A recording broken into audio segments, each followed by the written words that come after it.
and I don't know, whatever. Um, anyway, we're going to talk here this morning about one of the more hazardous aspects of our hobby. It certainly is a dangerous and nasty and toxic thing to do. I'm going to tell you a couple real quick stories about how bad it can get. I'm not trying to scare you away, but just to make sure you understand the dangers of this. One, I didn't know the man personally, but a fellow that lived near me about 25 years ago was pouring the lead. He was doing it in his house. I don't know whether it was in his basement or whatever, but he had a shop downstairs, and he made his own bullets for deer hunting. And he had the thing set up in a table, and it was, as I said, in his house, and the pot, when it was on the burner, turned over. And when it turned over, it hit the hose that was attached to his propane tank. Now, of course, the thing becomes a flamethrower. And his shop was just like all the rest of us. You got lacquer thinner, acetone, alcohol, dry rags, the chainsaw, and the poor guy couldn't get out. And he lived, and I don't know how many numerous surgeries he had, but he's always saying God that he's still here. So just always be very leery of that. A couple of other stories I have aren't quite as bad as that, but still very serious.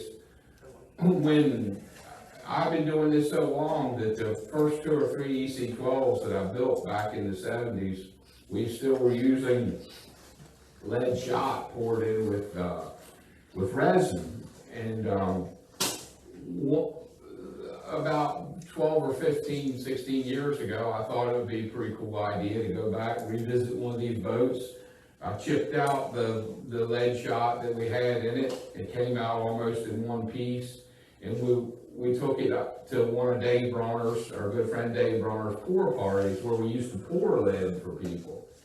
And I just, in keeping with the keeping it real, original thing, I said, why don't we use the lead shot that came out of it, put it back in the pot, reload it, and put it in the boat to restore the boat. Well, as you know, and I should have known it as well as anybody, because I've been in the boat building industry all my whole life, that the resin is a petrochemical byproduct. And when you put, straight out of the oil drum, and when you put it in something that's on fire, basically, we're in the same problem that the other fellow had. The singe mark on the side of Dave's house where we were pouring is still there when he sold it. And maybe a little bit more humorous than the next thing that happened. We were at the pour party again at Dave's house. We had another EC12. We had our strap down in the tank of water at the angle with the dams in it, so that when we poured the lead in the boat, that the lead would level off and be in the proper shape. Well, it was Joe Cole, our friend Joe Cole's boat, and we went to pour the lead in it, and he must have had a hole or something, or maybe it possibly burned a hole in it. I don't know. I've never seen it burn a hole in one, but anyway, when the hot lead hit that water, it proved one thing, that old fat guys can really run really fast. As tight of a group as we are over there in central New Jersey, the Mount Laurel Yacht Club, they were trampling over each other trying to get away from it. Anyway, the last thing that happened, and even as long as I've been doing this, every now and then you still get one of those moments. And it happened to me with the lead. Like I said, it has to be absolutely dry. When molten lead hits water, it's a bad thing. And I had some sheet lead that was folded up so that it would fit in the pot. But normally I try to keep it in the not in the house, but in the shop where it stays dry and clean when I know I'm getting ready to use it. Anyway, the pot was getting low. I'd already made a couple dips. My mold still wasn't full, so I went and got some. And it had been a very cold night the night before, and even though I gotten all the moisture and everything off the outside of it, where it was wrapped up and rolled up together, the frost got inside of it. And when I dumped it, you know, all of a sudden I'm the guy running, I'm going to jump in my neighbor's pool until it all goes away. But it sort of makes the sound and the reaction when you pour the French fries into a pot of hot grease, same type of thing. So those are some of the things to watch out for.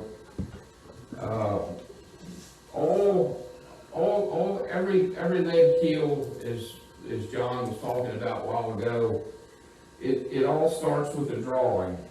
And to go along with what John was saying about drawings, usually the lead line, it'll be noted in the plans, especially for all the boats that we build. There's a definite line there. It's usually little hatch marks, and you'll see that it says lead line.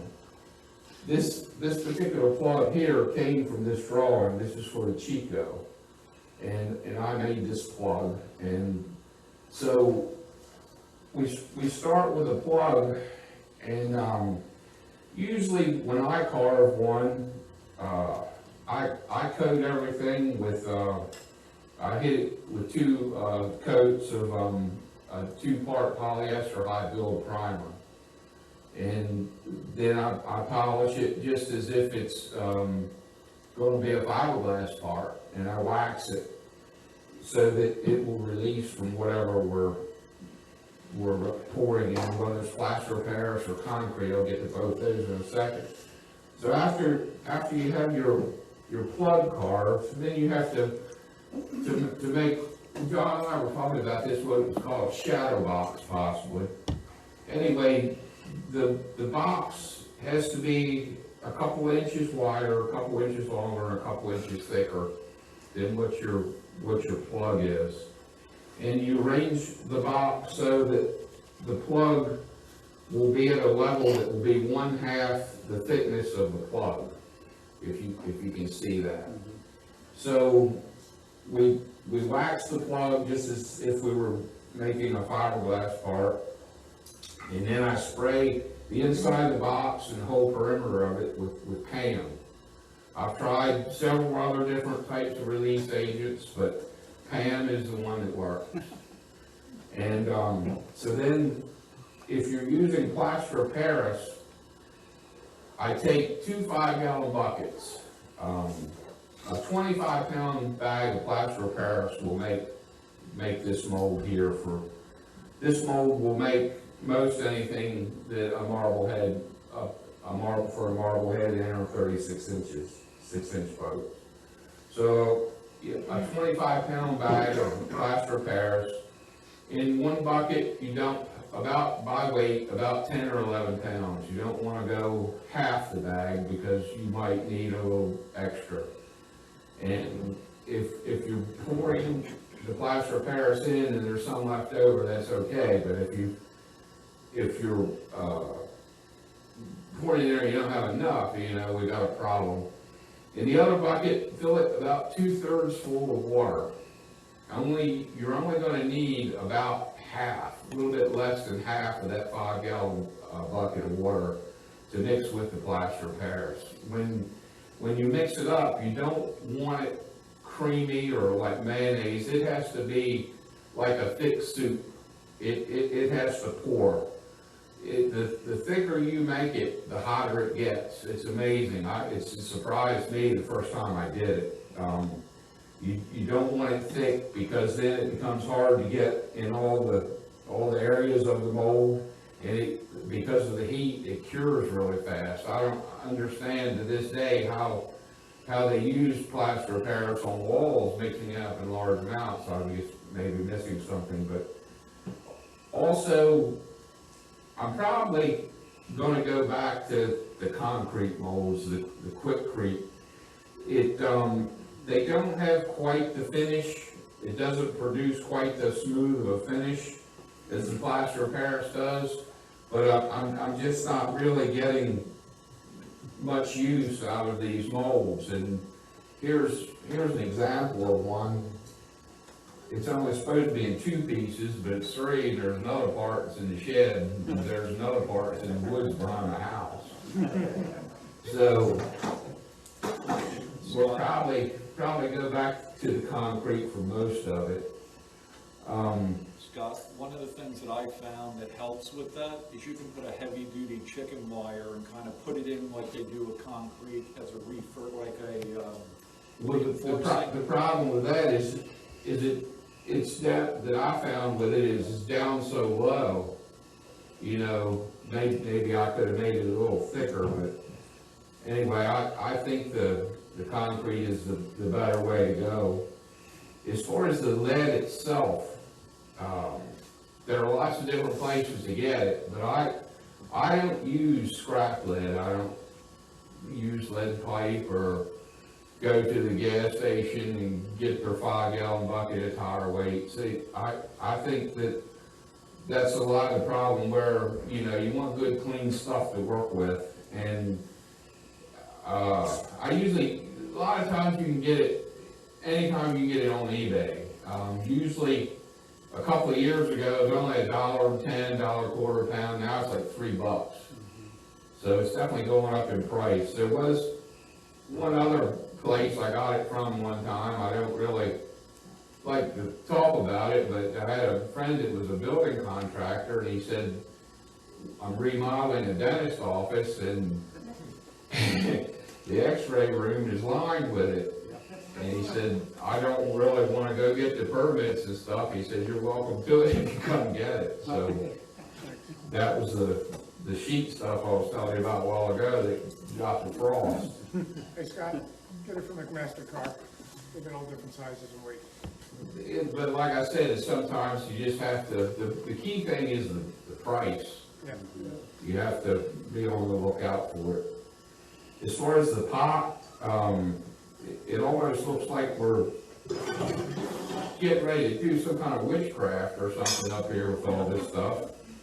But you can find this stuff online. It's, you know, just Google lead casting and things will come up. This pot actually came from the Wooden Boat catalog. The ladles are online. As far as the burner, I just use a burner that we use for cooking crabs. You know, as you see them in the Walmart or Tractor Supply. It's the thing that they also use for deep frying a turkey. So plumbing supply houses also have them, but they're usually a smaller, because they're only, you know, just doing enough to melt lead around joints. So those pots usually aren't big enough that the plumbing supply house. Plus, it has every one I've ever seen had like a little shroud around it, and to keep the wind and stuff away from it. But I sort of like to be able to see what's going on with the flame and that. One of the hazards of this is, of course, the smell and the fumes. So I always try to do it on a day where we've got a little bit of breeze. So if you feel the heat or you can smell it, you know you need to move to the other side of it when you're doing your thing. I don't usually cast but 1 or 2 parts at a time, and that way it's not like you're taking a bath and stuff and submerged for a long time with it. When the casting is complete and it comes out of the mold, and we have several of them up here, and maybe you all can come up, it comes out kind of rough. The cast aluminum molds, I think we were talking about a while ago, if you make a couple of pours in it and just recast the parts, once you get the hotter the mold is, the smoother the casting will be. The crinkles come not so much from the surface of the mold itself, but from the reaction of the hot lead to the cold substrate it's landing on. That's when the blisters and the pot marks show up. When you get something from me, I don't send it to you like this. all my castings are, they're all faired and leveled out and straightened up for you, so you don't ever have to handle or touch it. After I get it faired, I spray it again with the same 2-part polyester high build primer, so that it's a much safer thing for you to handle. We don't worry too much about me, I guess. Like I said, I've been doing this a long time. I have never had any reactions or problems with it. The lead that I got from that fellow with the dentist office, it's probably close to 600 pounds of it. It was 500 or 600 pounds, and I looked the other day, and it was only a couple of rolls of it about this long. We used a lot of it when we were making the J boats, when I had the molds for the Shamrock, because it was 50 or 60 pounds. Scott, can you explain to them how you clean the lead with to remove the skag and the impurities from the lead? Well, when it gets real hot, out right before you can pour, all the stuff that's on top is called dross, D-O-R-S-S. And you just take the smaller spoon and clean all that off, and I put it in a metal bucket. Because the lead is much heavier than the dirt. You don't want to try and pour. You have to put the ladle in the molten lead, and even though the lead seems like it's ready to go, you don't start pouring until it doesn't stick to your ladle. If you pull the ladle out and it's a ½ an inch of lead caked up all around it, it's not going to make it to the mold. And when I do it, to save the back, I try to have everything as elevated as high as possible. So you're not, you have a lot more control over it when you're, in this position than you are down here. So, another thing about this, as you pour the plaster of Paris or even the concrete in it, it'll tend to want to float this. This will raise up. And what I do to counteract that is just again have it on, all my benches in my shop are a little higher than most people. Like I said, my back's getting bad. So it's easier to squat down and just sort of put that on there and balance it out and just eyeball it until it goes back down so that half of the plug is in this half of the mold. You don't have to worry about looking for a laser line or whatever. You don't fret too much over that. That you're thinking, well, if it's more of it in this half of the mold, it's going to be lopsided. That's not the case. It's the shape of the casting is going to be the shape of the plug, not its position relative to where it is in each half of the mold. The only problem is if you get it down there too far or not far enough, and this is why it's critical to have it sort of on the center, the plaster of Paris or concrete will come up over this round over, and like I said, it doesn't change the shape of the casting, but what it does is the mold will capture the plug or the casting, and then you won't be able to get your parts out. So, as I said, I usually give it 4 or 5 days to dry, make sure it's really dry, this half of it. Then we come back and assemble the rest of the mold. Hit it with the other half of the can of Pam. I load it up. I usually wipe the stuff off the plug. That's why I wax it, because with the Pam gets a little foamy, and we're already having to do enough fairing, so that's why we do that. But and then it takes a good 10 or 12 days before plaster of Paris. The concrete dries a little quicker, but again, the thing with the moisture, you don't want to be putting hot lead in a plaster of Paris mold that's still kind of green. And also, when I store my plaster of Paris molds, on on the shelf or underneath my benches, I put little pieces of wood about this size under them, about 8 or 10 inches apart, and there's still moisture coming out of them. You'll see a mildew stain on the floor or on each other if you don't. Because like I said, I use a lot of water in my mixtures. So,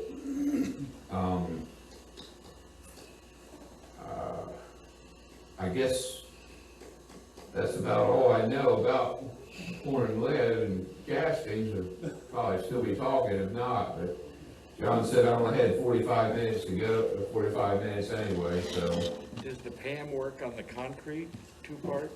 Yes. Yes. Bill? Since a lot of these guys are new at this, and if they try it, when we used to do it at the pour party, it's always a good idea if you wear a real respirator and if you wear a face shield, so you don't take a chance of anything splashing. Well, I always also wear a long sleeve shirt. Ronnie came home one day and it was about 105 degrees, and the shirt really wouldn't have done me any good, whatever little splatter was soaking wet. But I also, when I handle the ladles, I always use the gloves that I wear when I'm welding something. The long cuff, heavy gloves. You can get that at Harbor Freight carries them, and you can also get inexpensive, larger stainless steel pails or buckets if you don't have access to the cast iron one. The lead won't stay as hot in it, but as long as there's heat under it. Well, this has been a size that's worked pretty well for me. Like I said, we did it'll hold enough lead to do the 3-piece J-boat molds. So we've had pretty good luck with that. And maybe you all can come up now and have a closer look at some of the pieces. There's a great ladle out there. It's about this long, and it has the actual ladle part of it will hold 50 or 20 pounds of lead. 20 pounds. And it has a sliding handle that actually insulates, so you can melt in it, and you can pick it up, and because of this secondary handle, you can pour right from it. Mm-hmm. It's really great. Most of what we do is smaller than 20 pounds. And then if you've got to do a second piece, you can just Where recharge. EC12 castings are 17.5 pounds. So you'd have to, yeah. And I can do one bucket. It takes 2 and a piece scoops. There's usually not much left in it, but the EC12 casting is it's an internal casting, so it doesn't have to be real pretty. But not that these are objects of beauty anyway, you know, but when I get finished with it, it's where we want to be. Question, Jeff. Your concrete, is that concrete with agate, or is that a sand mix or a wood? It's a sand mix, no stones. I made that mistake once, and it's all actually right in front of the door to the shop. I didn't mix it up or anything. I realized what I bought, and I was like, well, there ain't no sense in the bag is 80 pounds, so I just slid it and poured it out, and it made a perfect little entrance doormat. So you want it as fine as you can get it. There are actually concretes you can buy that are even finer. I think they're called stepping stone concrete mixes for like ornamental decorative type pieces. Hey, Scott, how do you dry out your molds before you use them? I usually hit them with either a torch or the heat gun, just to make sure there's no moisture in them. Bill? When I want to pour lead fast and I don't have time, I'll put it at 200 degrees and put it on barbecue. Just let them bake at 200 to kind of get all the moisture out of them. But then when you do that, it makes the whole neighborhood smell like stinky feet. Just let it dry before you pour it. What Scott implied is the water turns to vapor as soon as the lead hits it, and it forces the lead up in droplets all over the place. So you never want to pour lead into any water, steam, or anything that's damp, because it'll be really detrimental to your health. Never mind. What were you I gonna was just gonna say, didn't I come home one day and one was in the oven? say? I was hoping you would be. You gotta do that when the wife's not home. The I'm whole, in trouble now. the whole house smelled like stinky feet. That was, But you were under the gun to get it done. yeah, I mean, you know, that's the thing, it's,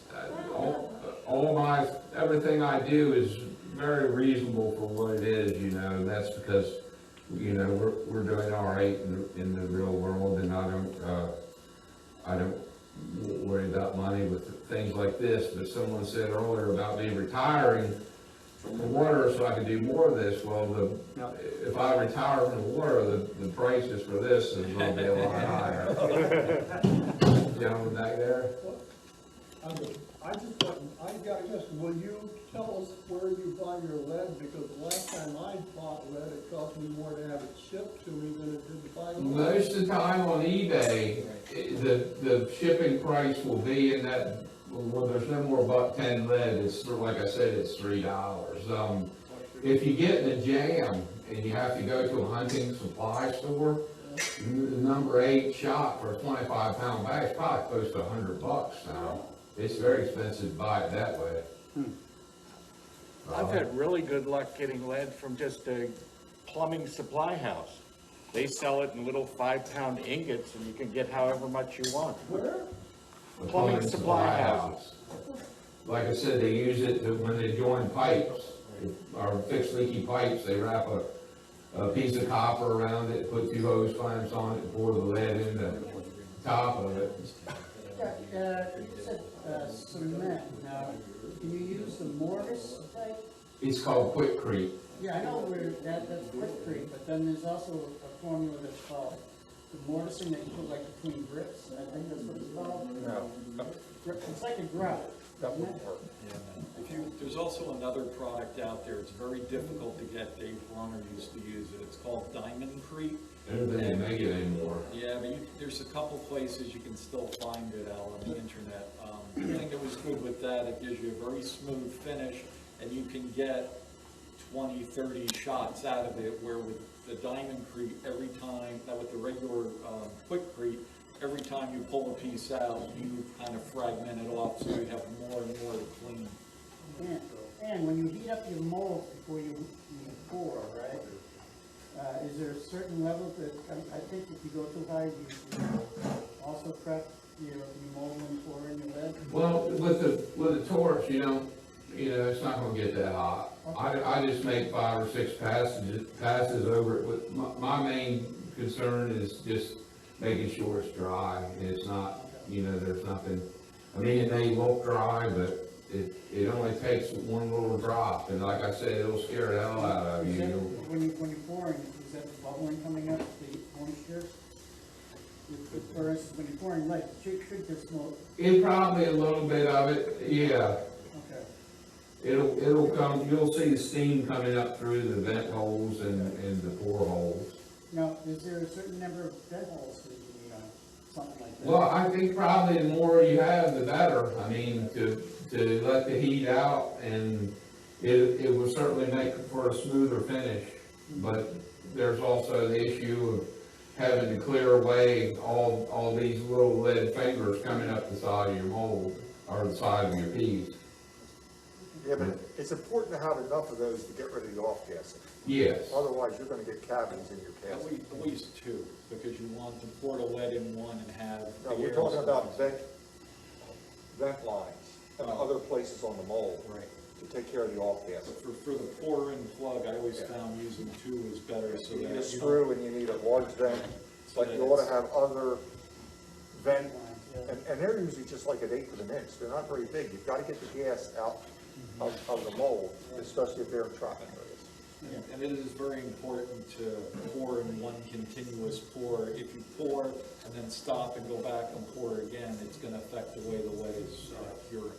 You're gonna have like a seam line in the thing. Well, how are you gonna do a continuous pour on a very large field? Well, you have to be quick. Yeah, could use a bigger bucket. Like I said, when I set up, I have a bench set up right next to the burner. And it's, as soon as I see that the ladle is empty and I don't see anything at the top of that blowhole, I just, but, you know, like I said, I've done it enough now, I know that one ladle is probably not gonna take care of that, so. If you have a large enough pot of lead, the mold's not gonna cool down enough for that to go hard, that it won't bond to, the new lead won't bond to what's in the mold. Like Scott said, you just have to be fast, you have to have it ready, you have to have it close proximity so that you can control that. And as far as taking the piece out of the mold, usually I wait until it's cool to the touch. If you try to take it out too soon, I've had them break in half, even though it looked like it was still, you know, pretty solid. The other key is your screw hole needs to be large. It's need to be significantly large that it keeps feeding the casting, or you'll get shrinkage. Now, I usually make mine quite large. I make them oval and long so that there's a lot of lead feeding once you stop the pour into the center of the mold. Anybody else got any questions? How much do you charge for, like, that's mine over there in the corner, but that's a Chico too. How much do you charge for your lead? Like, if I order one for features, is that like? The Cheerio 3 is $75, the Cheerio 2 is 60. Okay. Chico? The Chico is 40. The EC12 Ballast is 125. I think these were for this has been a pretty handy thing. If you're doing a vintage 36, just a plywood fin or a schooner or anything, we've got a 6-pound weight here. I think, what were they, 50 or 60? Who was the last one got one? We're staying. Was it 60 or 50? It's in that range, I forgot exactly. It depends on who you are then. Good old boy, huh? It might have been 40, but I don't want to undercut your price. Was it 40? Yeah, because I think it was, I got 2 of them. Maybe I got a quantity just. There you go. It's cheaper to buy I thought those were still under 5 pounds. I think they were like 2.5 pounds. I didn't think it was quite 6. Yeah, it's actually, I think it came out to, like, combined everything with the bolts was about 4.5. We're working on this same type design, but for one that'll be like 8 pounds, that'll be big enough for a Marblehead or. Didn't we do those for Sturro's boat originally?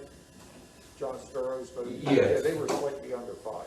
Yeah. I think they were 4.8. John actually made this plug. So, I guess that's it. All right.